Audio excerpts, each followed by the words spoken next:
दोस्त arts division 0.1 में आपका स्वागत है और आज मैं आपको बताने जा रहा हूँ 12th क्लास का सबसे महत्वपूर्ण क्वेश्चन जो इस साल पूछा जा सकता है कि गुप्त काल को स्वर्ण काल क्यों कहा जाता है। यानी 2 चैप्टर का जो क्वेश्चन है जिसमें से सबसे इम्पोर्टेंट क्वेश्चन इसे माना गया है, गुप्त काल को स्वर्ण काल क्यों कहा गया है।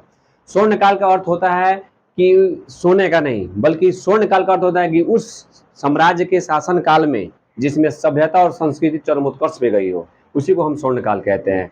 तो गुप्त काल जो एक ऐसा काल था जिसमें बहुत सारे ऐसी चीजें हमें देखने को मिली, बहुत सारी ऐसी चीजें स्थापत्य कला से जुड़ा हो, अर्थव्यवस्था से जुड़ा हो, चाहे साम्राज्य विस्तार की नीति हो, इन सारे तथ्यों को देखने के बाद हमें ऐसा प्रतीत होने लगा था कि गुप्त काल को हम स्वर्ण काल कह सकते हैं। इसके बारे में मैंने एक डायग्राम बनाया है पॉइंट बाय पॉइंट, जिसे आप नोट्स बना सकते हैं और इसके बारे में हम पॉइंट बाय पॉइंट आपको हम समझा दे रहे हैं, ताकि अगर आपको समझ में आ जाएगा तो आप अपनी भाषा में इसको बड़े आसानी से लिख सकते हैं। गुप्त काल को स्वर्ण काल क्यों कहा जाता है? किसी भी साम्राज्य को स्वर्ण युग उस समय को कहा जाता है, यानी किसी भी साम्राज्य को आप स्वर्ण युग उस समय कहेंगे जब उस देश की संस्कृति अपने चरमोत्कर्ष पे हो।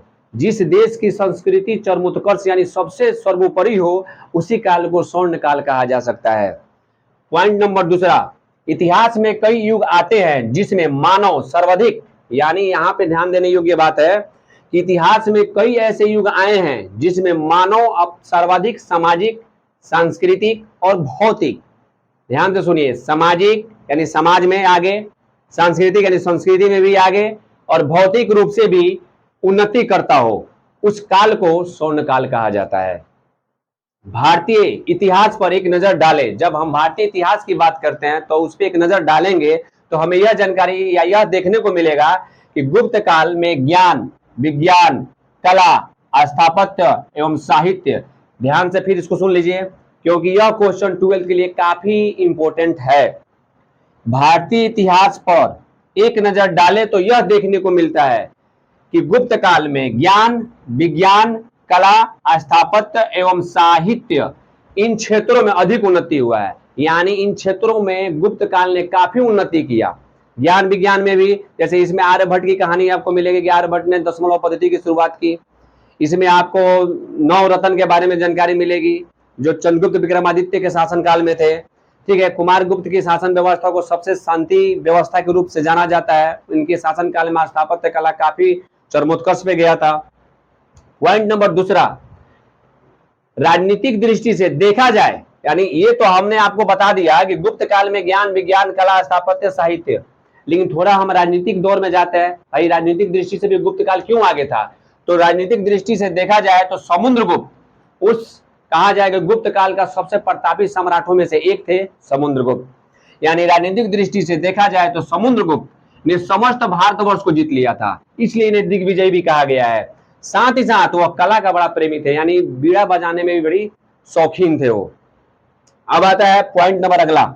दूसरी तरफ, एक तो हमने राजनीतिक बता दिया, अब दूसरी तरफ देखिए चंद्रगुप्त द्वितीय विक्रमादित्य, जो कि उस गुप्त काल के सबसे दूसरे शक्तिशाली कहा जा सकता है इनको, जिन्होंने बहुत ही बेहतरीन तरीके से अपने शासन प्रणाली को संयोजा था, जिनका नाम था चंद्रगुप्त द्वितीय विक्रमादित्य की उपाधि ने दिया गया था, यानी विक्रमादित्य की उपाधि इनको दिया गया था। दरबार में बहुत सारे विद्वानों को आश्रय दिए थे, यानी इन्होंने विद्वानों को आश्रय दिया था और इन्हीं के शासनकाल में कितने थे? 9 रत्न थे। कितने रत्न थे? 9 रत्न, जिसमें कालिदास का नाम सर्वोपरि है, जिन्होंने अभिज्ञान शकुंतलम, रघुवंशम जैसे बहुत सारे इन्होंने काव्य की रचना की है जो सराहनीय है। गुप्त काल भी आर्थिक दृष्टि से, यानी राजनीतिक, सामाजिक और आर्थिक, इन तीनों दृष्टियों से काफी समृद्ध था। यानी गुप्त काल अर्थव्यवस्था के जरिए भी काफी मजबूत था। व्यापार वाणिज्य, यानी विदेशों से व्यापार बहुत ही सुविधाजनक होता था। व्यापारों का आयात निर्यात काफी आगे बढ़ गया था गुप्त काल में।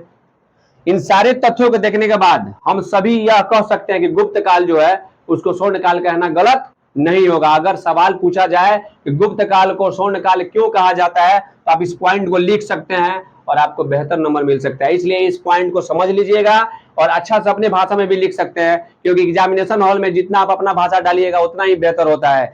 हमने एक पॉइंट समझा दिया है जिसके जरिए आप अपनी बातों को सजा के लिख सकते हैं। Thank you.